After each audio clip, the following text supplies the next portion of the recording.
J'ai omis d'amener mes lunettes avec moi. Je pensais que je les avais prises, mais...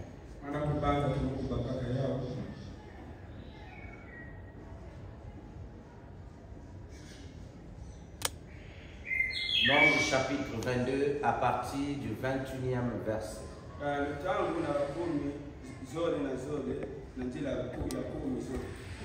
Au matin, Balaam scella son ânesse et partit avec les chefs moabites. Le départ de Balaam provoqua la colère de Dieu.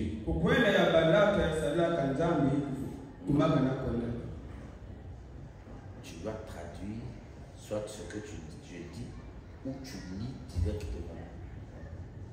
Le départ de Balaam provoqua la colère de Dieu. Tandis que Balaam cheminait, monté sur son ânesse, tu as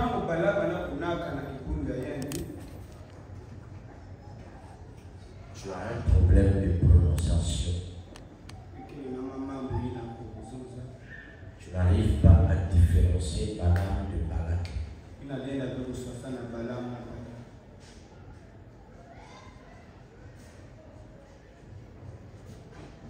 Tandis que Balaam cheminait, monté sur son ânesse, et accompagné de deux serviteurs, l'ange du Seigneur alla se placer sur la route pour lui barrer le passage. L'ânesse vit l'ange debout au milieu de la route, tenant à la main son épée dégainée. Elle s'en écarta et passa à travers les champs. Balaam la battit pour la ramener sur le chemin. L'ange alla se poster plus loin dans un chemin encaissé qui traversait des vignes entre deux murs. L'ânesse le vit. Elle se serra contre le mur et il meurtrit le pied de Balaam. Celui-ci se remit à la battre. Une fois encore, l'ange les dévança. Il se posta à un endroit si resserré qu'il n'y avait moyen de passer ni à sa droite ni à sa gauche. Lorsque l'ânesse le vit, elle se coucha sous son maître. Elle se coucha sous son maître. Sous. Balaam se mit en colère et la rouilla de coups de bâton. Alors le Seigneur donna à l'ânesse la possibilité de parler. Et elle dit à Balaam, que t'ai-je fait pour que tu me battes à 3 reprises? Balaam répondit, tu t'es moqué de moi. Lui répondit-il, si j'avais une épée sur moi, je t'aurais déjà tué. Puisse l'Éternel ajouter ses bénédiction à la lecture de sa parole. Amen. Vous pouvez vous asseoir.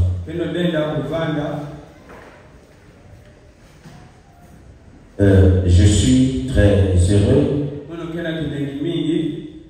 de pouvoir encore me retrouver en cet endroit afin de partager le pain quotidien. Parce que c'est la mission qui est la mienne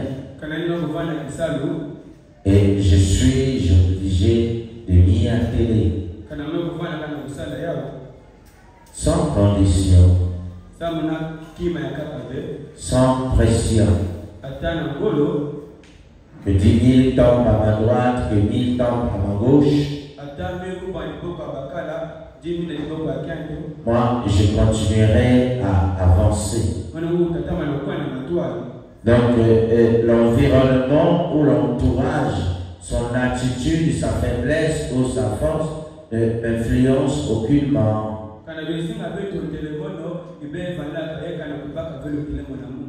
C'est l'attitude d'un guerrier. Tu ne dois pas être influencé par les avancées ni par les catastrophes des uns ni des autres. Ce soir, on va essayer d'avancer.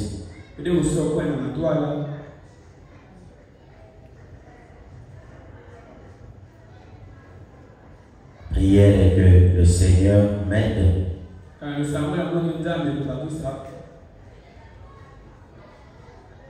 à recouvrer ma vie,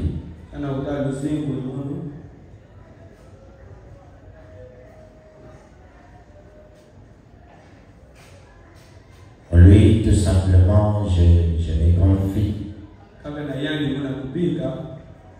J'ai commencé à porter les verres, c'était très tôt.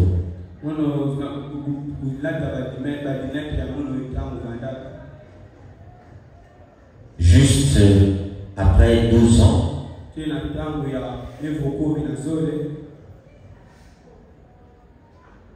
un jour, maman revenait du marché et nous devrons assister à préparer. Et elle a rangé les poissons, elle a dit, Alexis, toi tu vas les griller. Alors je me suis mis à griller les poissons. À un certain moment, le poisson l'huile a sauté de la poêle. C'était les sardines, les makwala. Alors, une écaille est sortie du poisson. L'écaille est rentrée dans mon œil. Et il s'est posé et s'est collé. Je ne me rendais pas compte. L'œil m'a fait mal. Et l'eau a commencé à couler. Des jours plus tard, l'écaille est sortie. C'était le départ d'un calvaire des maladies des yeux. J'ai commencé à porter. Quand je ne pouvais plus en avoir, j'abandonnais. Plus tard, je suis encore revenu. Parce que là, j'étais déjà âgé. J'avais, je crois, 26 ans. Des années se sont écoulées. J'ai repris à porter les lunettes.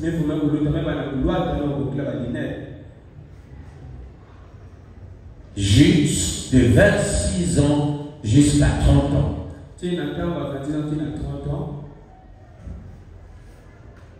Quand je suis arrivé à Pointe-Noire,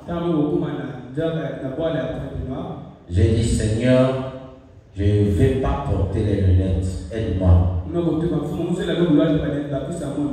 Et j'ai perdu les lunettes que j'avais. Et j'ai laissé comme ça. J'ai prêché pendant des années. Lorsque je suis venu à utiliser les ordinateurs, la maladie est encore venue avec les machines. À cause de la lumière bleue et les écrans des ordinateurs, j'ai repris à porter les lunettes.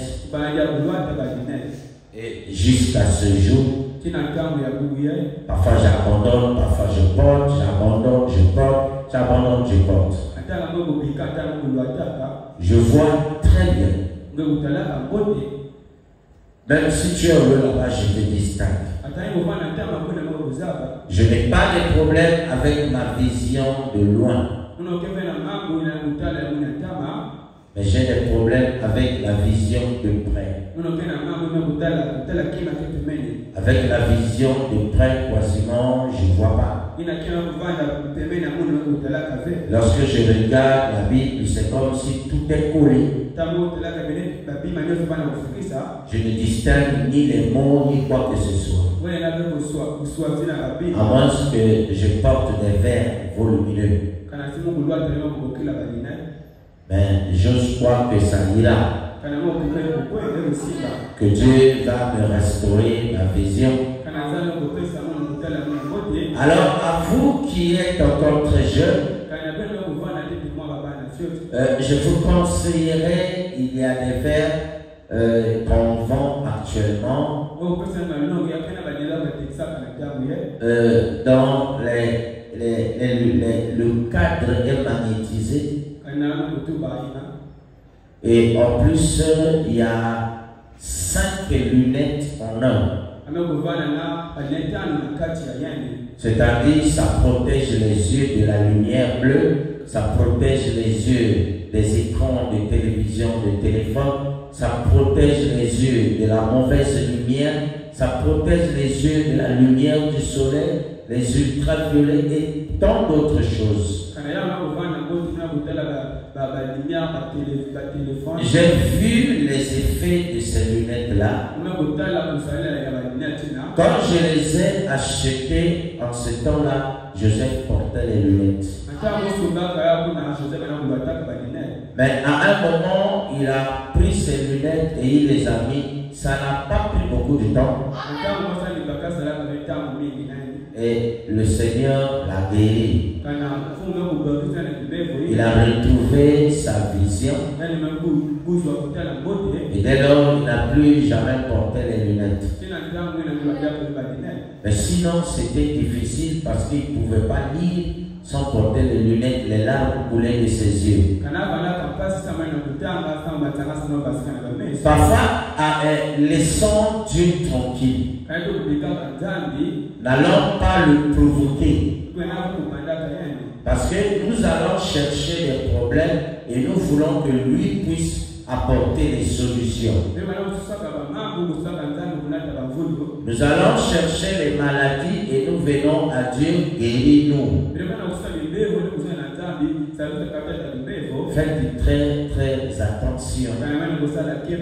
Surtout les téléphones que vous utilisez, il y a beaucoup de maladies qui sont exposées là-dessus.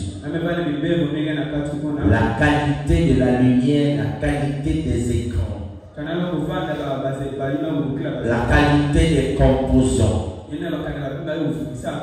Donc faites très attention. Plus que c'est moins cher, plus que c'est dangereux.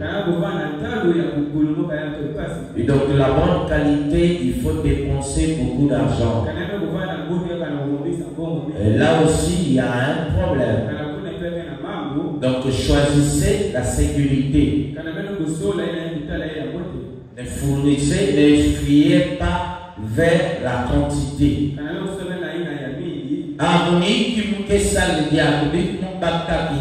Qu'est-ce que tu vas encore faire? Laisse-moi prendre ça seulement. Il est mieux d'attendre de rassembler encore plus les moyens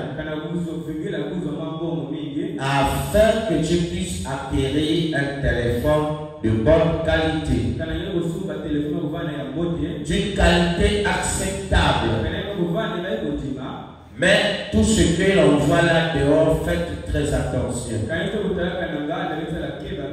Les conséquences sont énormes. À un certain moment, c'est irréversible. Le mal qu'il laisse dans votre corps, voyez, vous le traînerez un peu plus longtemps et vous dépenserez beaucoup plus d'argent. Le moins cher coûte cher. Le moins cher coûte cher. La vie est un choix. Alors privilégiez la qualité, privilégiez l'excellence. Que le Seigneur vous bénisse richement. C'était juste une parenthèse que nous avions ouverte. Nous venons de lire dans la parole de Dieu le prophète Balaam de quelle manière,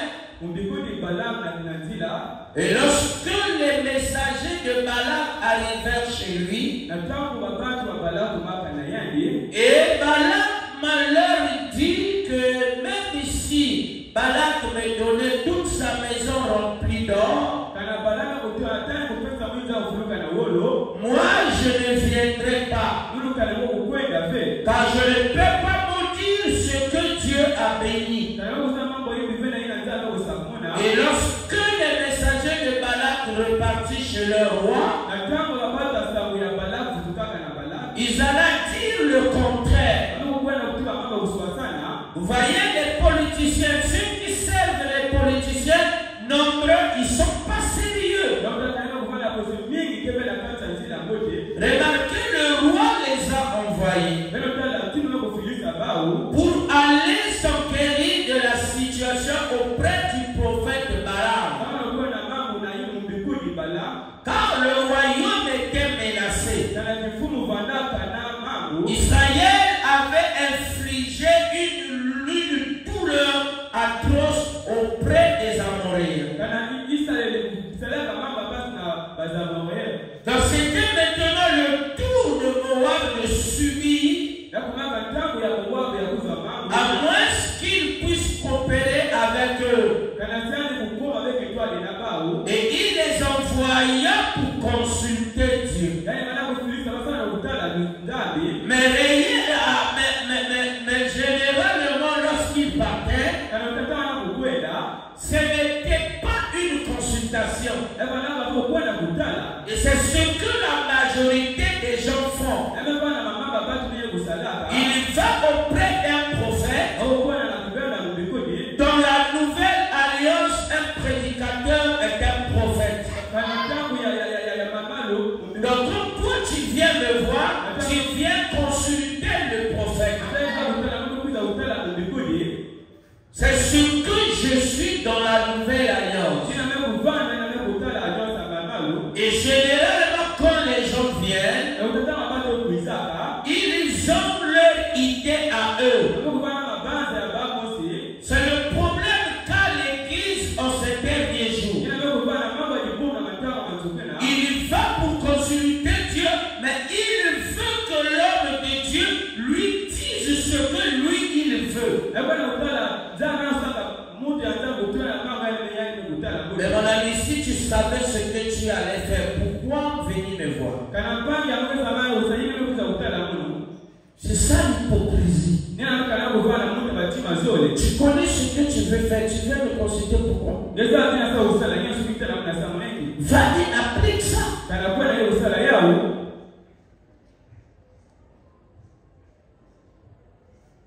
Il a fait son idée. Que Balaam vienne et maudisse ce peuple. Et lorsqu'ils seront maudits, alors lui les frapperait.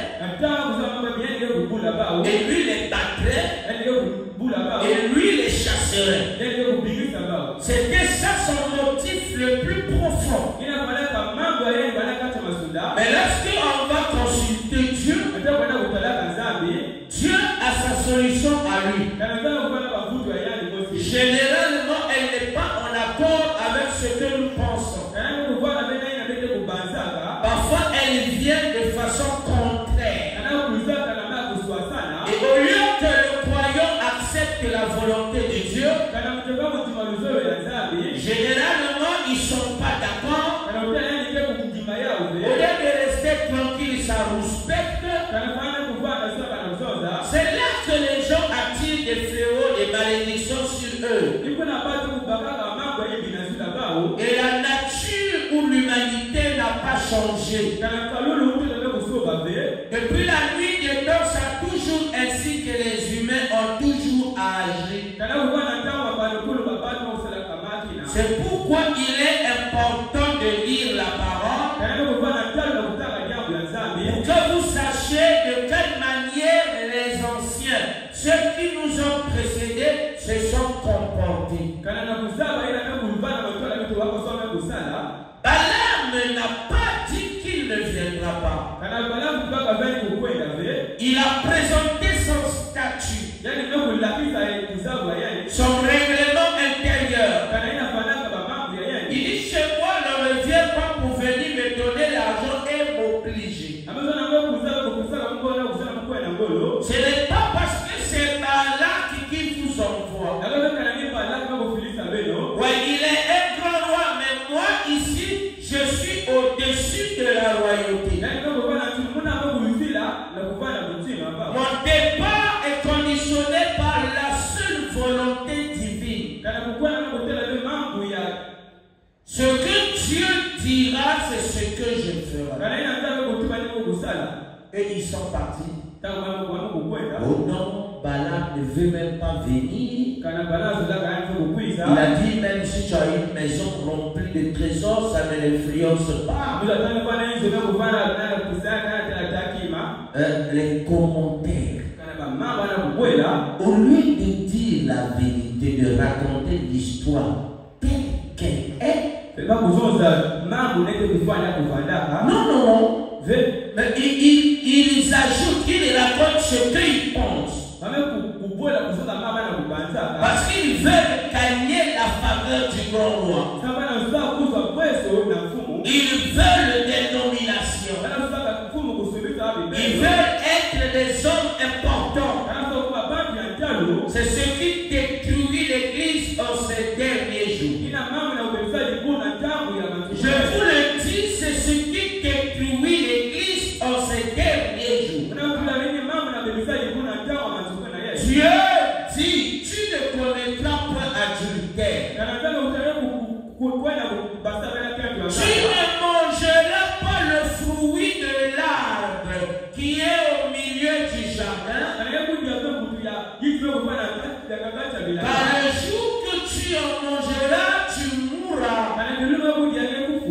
C'est ce que Dieu avait dit. Elle est partie et on l'a mangé. Et le soir, elle prit le fruit et en donna à son mari. Cela a attiré l'humanité dans la chute. Et la sentence de cela était la mort. Depuis lors, l'adultère n'avait jamais eu de pardon.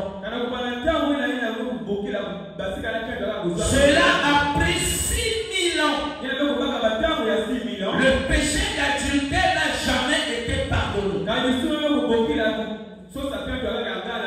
Et Dieu envoie son prophète en ces derniers jours. Et il donne la solution. La solution du problème d'adultère est même humiliante.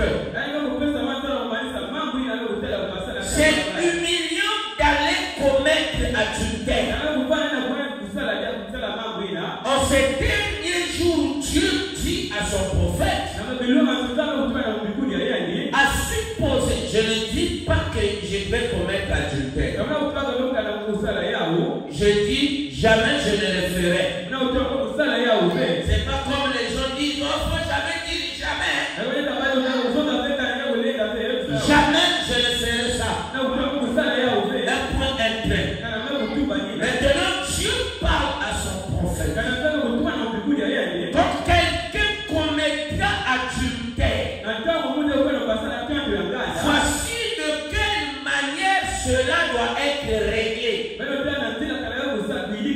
Je vous dis, c'est de l'humiliation au stade suprême. Tu le diras premièrement à ton épouse. Chérie, je t'ai trahi. J'ai brisé mes vœux de mariage. J'ai commis adultère. Je suis sorti avec une autre femme. Tu commets adultère, c'est toi parce que c'est toi qui es marié, qui abandonne ta femme pour aller vers une autre femme. Tu avoues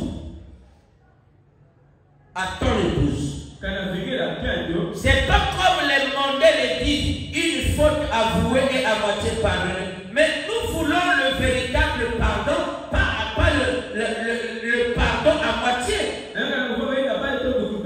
Quand tu avoues, tu es sur le chemin du devoir. Mais ton péché n'est pas réglé. Tu prends ta chère épouse que toi tu as trompé. Tu l'amènes chez l'autre femme. Et tu vas chez elle avec ton épouse. Et tu lui dis que madame, s'il te plaît, avec tout le respect que je te dois, celle-ci est mon épouse chérie. C'est mon épouse, ma femme légitime, légalement mariée. En sortant avec toi, j'ai brisé mon feu de mariage et j'ai souillé mon âme. J'ai souillé ton âme et j'ai souillé mon lit conjugal. À partir de maintenant, cette affaire est terminée entre toi et moi. Pardonne-moi de t'avoir plongé dans le péché. Qu'elle t'insulte ou pas, ça c'est pas ton problème. Toi tu es sur le sentier du devoir. Tu veux régler ton problème. Tu vas vers ta femme et tu demandes qu'elle te pardonne. Après qu'elle t'ait pardonné, elle prie pour toi. Quand vous avez fait ça, ce n'est pas encore terminé. Tu prends ta femme et vous venez vers l'homme de Dieu.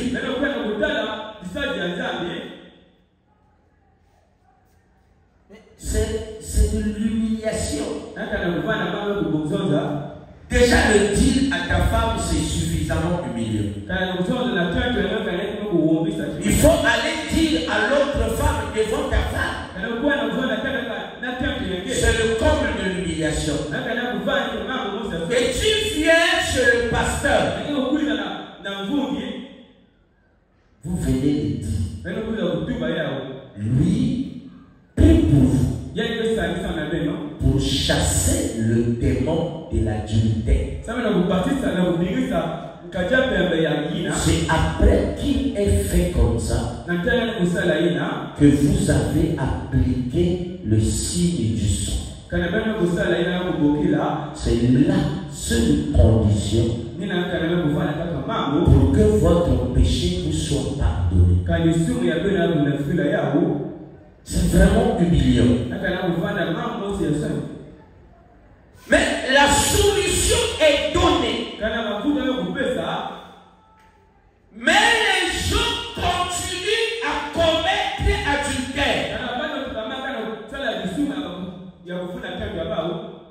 Bon, je ne sais même pas c'est quel genre de croyants qu'ils sont. On me dit qu'ils sont des vrais croyants, moi je douterai. Parce que c'est le comble de la honte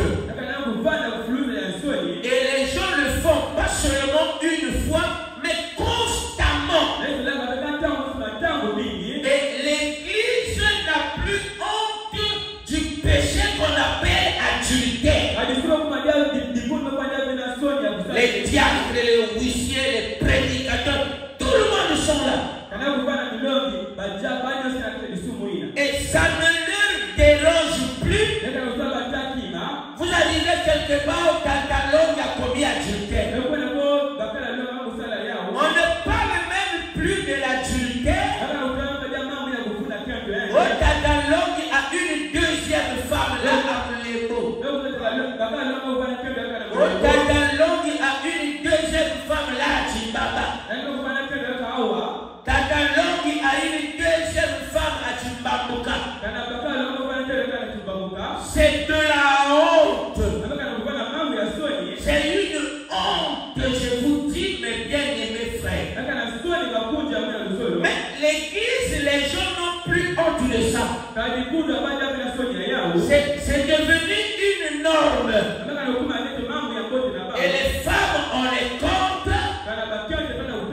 Dans les quartiers, ils sont derrière les petites filles. Mais c'est l'enfant de ton frère. Mais c'est l'enfant de ton voisin. Mais comment tu cours encore? Tu fais la cour à l'enfant, la fille de ton voisin. Et avec ça, tu vas à l'église dimanche. Et que c'est toi qui lis la parole à l'église. Et pour les croyants du message, ça ne fait plus rien. Non, il ne faut pas regarder à ça. La grâce de Dieu nous suffit. Il y a quelque chose qui ne va pas. L'église a perdu sa valeur. L'église a perdu sa sainteté. Et ça ne s'arrête pas là. Ce sont les sœurs qui commencent à couvrir le péché de l'adultère. Les frères commettent adultère, c'est les sœurs qui disent il ne faut pas dire chez le pasteur. Attends, je dois te dire, ça fait, je suis venu ici en 97. Tout ce temps, ce n'est pas toi qui m'as nourri. J'ai travaillé l'argent, je connais travailler l'argent. J'étais jeune, je partais jusqu'à Mwanda Boma, à Matadi, aller vendre le carburant. Pendant que je prêchais ici, je ne demandais pas de l'argent chez un prédicateur ni chez qui que ce soit. Donc c'est pas à quelqu'un que je vais le faire. Ça ne comptez pas sur moi pour vous aménager. Je ne ferai pas ça. Et les sœurs ont maintenant reçu un démon. Le mari vit dans l'adultère et elle dit non, on règle ça entre nous. Mais c'est ça l'esprit de l'enfer. La parole a pourvu une solution. Et toi seul tu dis on règle ça seulement entre nous, on garde ça, faut pas en parler. Faut pas en parler, faut en garder seulement. Ne dis surtout pas ça chez les pasteurs. Mais tu deviens une personne de l'enfer. Le séjour des morts est ta demeure. Et tu crois que tu vas au ciel alors que vous êtes en train de marcher en enfer. Et là, les gens sont maintenant, ils commencent à se rassembler, les individus de l'enfer. Ils vont s'aimer, ils vont former les groupements entre eux. Donc, les croyants de l'enfer, ils vivent en enfer, mais ils demeurent en enfer. Ils sont na pasteur. Comme le démon leur a dit, il ne faut pas aimer le pasteur. Donc, déjà, si vous n'aimez pas le pasteur, n'aimerais pas aussi la femme. Mais c'est toi qui es tourmenté, c'est pas moi. Et cette chose-là, jusqu'à ce que ça t'amènera loin. Et c'est dans ça que l'Église est en train de vivre. Et c'est une honte. Après qu'ils ont choisi la vie de l'enfer, ils commencent à chercher de l'argent pour vouloir montrer qu'on a l'argent. Les politiciens, l'argent, ça ne leur dit plus rien. Les politiciens au Congo, en Afrique, l'argent ne leur dit plus rien. Les Mercedes, ils les ont achetés. Aujourd'hui, ils ont celui, le modèle qu'on appelle Maybach. Mercedes blindé. Donc, c'est blindé, c'est une voiture hyper luxueuse. Ici, chez nous, il n'y a pas une maison d'assurance pour payer pour assurer ce genre de voiture.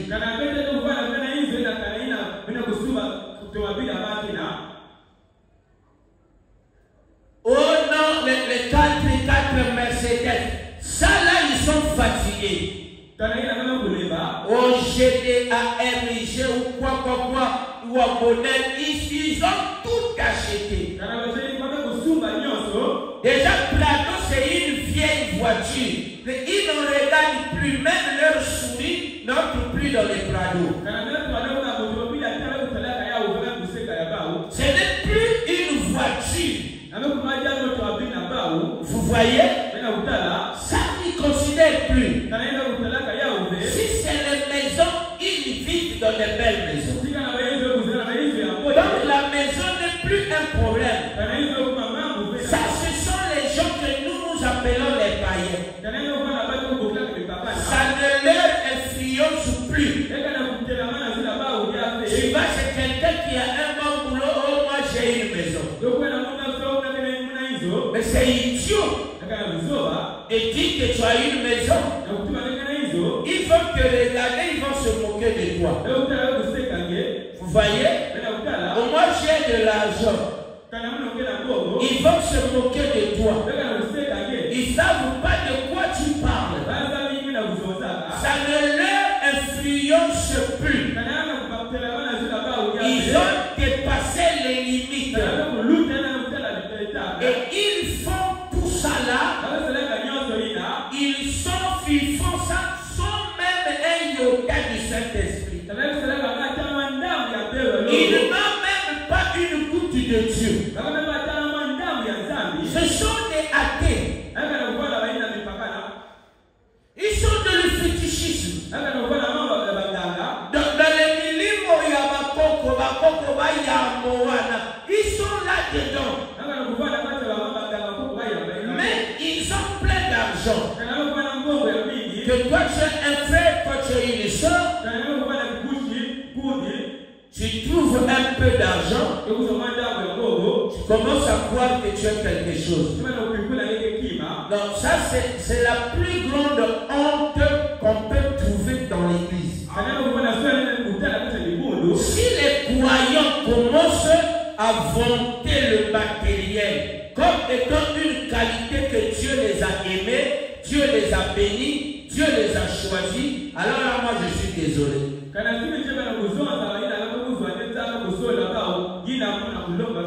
Alors moi je suis désolé.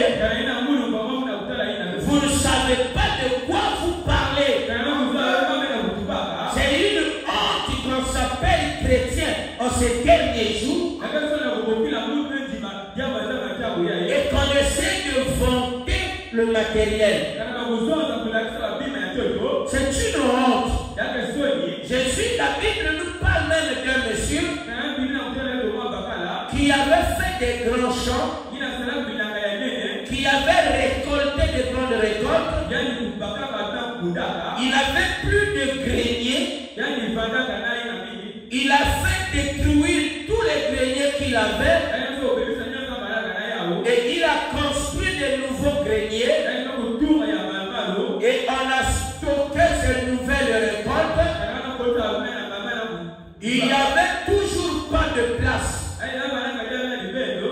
plaçait les récoltes. Et il s'était tellement réjoui d'avoir beaucoup récolté. Le soir même, Dieu lui est apparu, lui a redemandé son âme. Il dit, mon ami, l'heure est arrivée maintenant. Apprête-toi, nous devions partir. Et le monsieur n'avait pas d'économie dans le royaume de Dieu. Il n'avait même pas une épargne dans le royaume de Dieu. Mais il avait accumulé tellement de biens que cela ne l'a même pas aidé. Et ce soir-là, monsieur est mort et il est allé en enfer. Subissez l'influence de la parole. Sincèrement, j'ai honte, j'ai envie de vomir quand je vois des croyants de ce genre-là. Je vous dis, quand je vois ce genre de croyants, j'ai envie de vomir. Parce que je me demande, vous parlez de quoi? Vous parlez de quoi? Moi, je ne sais pas ça. De quoi vous êtes en train de parler? Et la vie est en train de se détruire. Vous êtes en train de vous désintégrer. Vous n'avez plus de position dans la parole. Et vous cherchez une montagne derrière laquelle vous allez vous cacher. Un grand nom derrière lequel vous allez vous cacher. Mes frères, Salomon, roi d'Israël, a goûté à tous les plaisirs du monde. Cela ne l'avait rien donné. A goûté à toutes les gloires de ceux de la terre. Il a trouvé que rien n'était glorieux. Il a goûté à toutes les belles femmes. Les reines, il les a goûtées. Cela n'était qu'une vanité poursuite des vents. Et Salomon est mort idolâtre. Il est allé jusqu'à adorer. Il a cru que en adorant les idoles, j'aurai quelque chose. Il est allé jusqu'à adorer les idoles. Salomon, roi d'Israël. Et il a dit, tout est vanité. Poursuite des vents. La gloire de ce monde ne vous amènerait nulle part. Si Dieu a envoyé ce message pour que toi tu deviennes glorieux, toi tu deviennes une personne importante, c'est-à-dire quand tu viens à l'église, tu veux que ce soit les autres qui fassent ce que toi tu devrais faire. Alors là, je suis désolé. C'est-à-dire, tu es qu'une marionnette. Je vais parler en lingala. En fait, aux âmes musenga. Ola chuchu mosekate musenga. C'est-à-dire, tu as voulu être musenga, mais tu n'as pas atteint le stade de musenga. Tu as aimé quelque chose, mais tu n'as pas atteint. Le problème que les croyants ne comprennent pas, c'est qu'on ne devient pas Dieu. La réputation, c'est Dieu qui la donne. La réputation, on ne la force pas. On ne la force pas, la réputation. Si on a parlé de moi, pasteur Salomon, oui, on en a parlé, les gens en parleront, les gens critiqueront, les gens diront de bonnes choses, les gens diront quoi?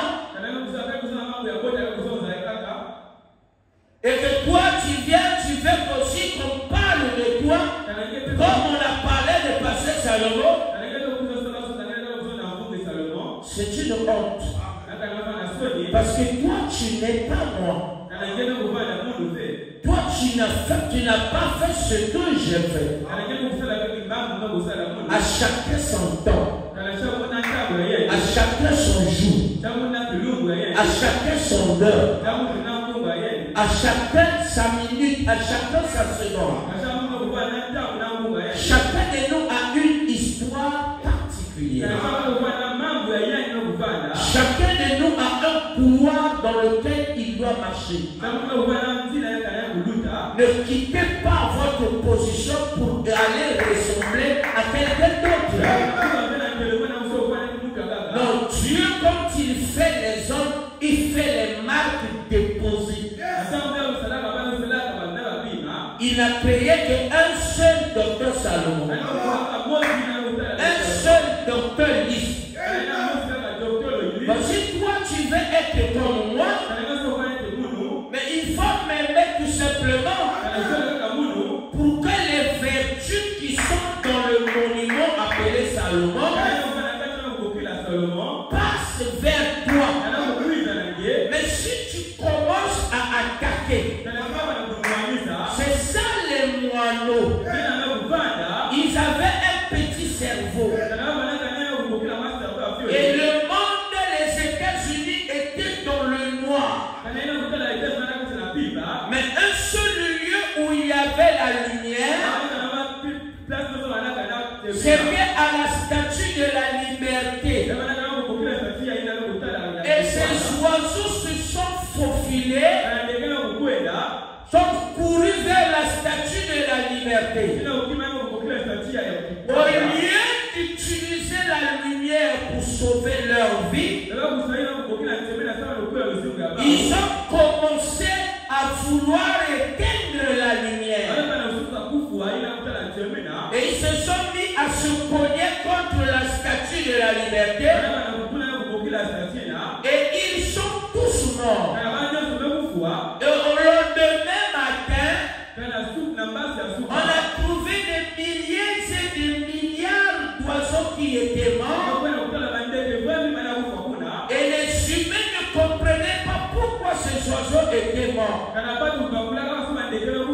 On a demandé au gardien de la statue de la liberté, mais monsieur le gardien, pourquoi ces oiseaux sont morts si nombreux? Il dit ça s'est passé dans la nuit. L'orage a coupé l'électricité. Et dans la statue de la liberté, il y a une autonomie de lumière. Et la statue a commencé à éclairer. Et ces oiseaux se sont attaqués à la statue de la liberté.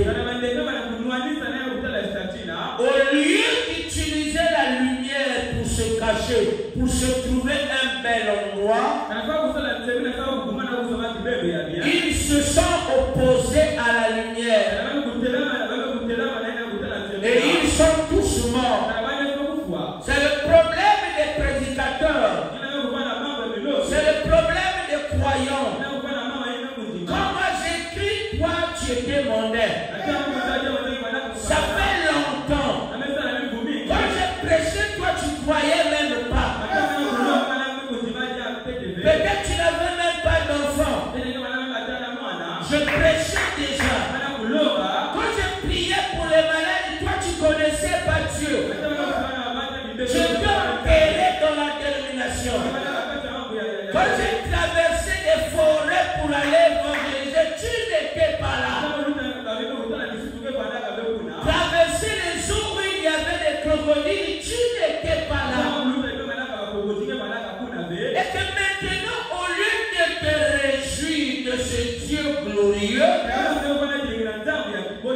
tu te mets à vouloir attaquer. C'est ça l'idiotie des humains.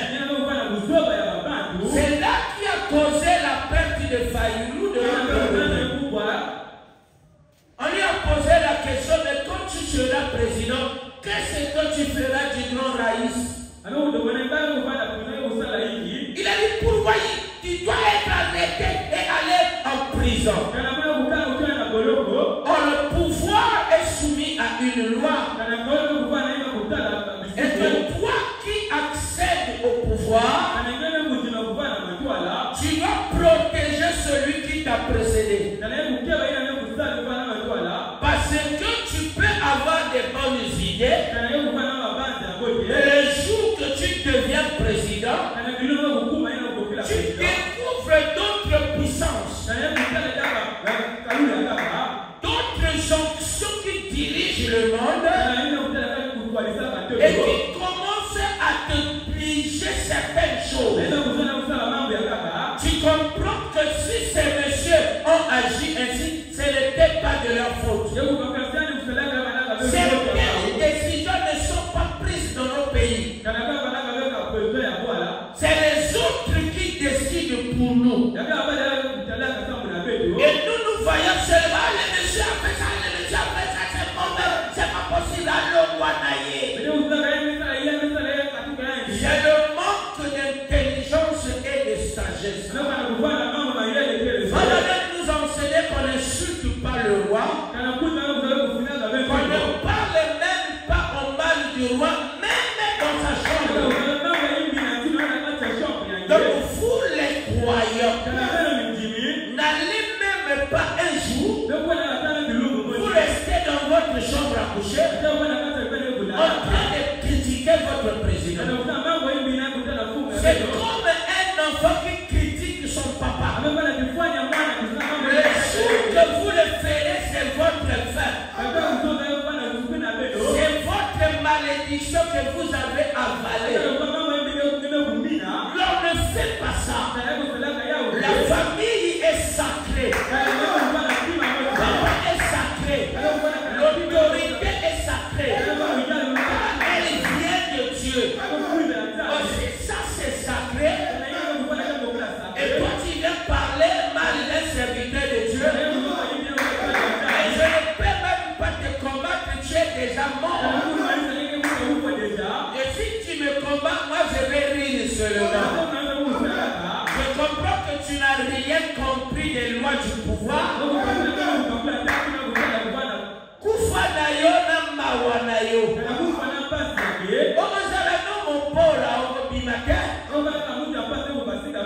Je répéterai comme disait mon Quechua Irago. Oh, le peuple est maudit. Oh, nini. Pananini to samwe boyeka. Moto malatisi fala seso kina nani wana na midi. Aya kolekisa interview. Parler français, c'est moi qui t'ai appris ça. C'est moi qui ai prêché la parole. Qui a parlé le langage. C'est moi qui a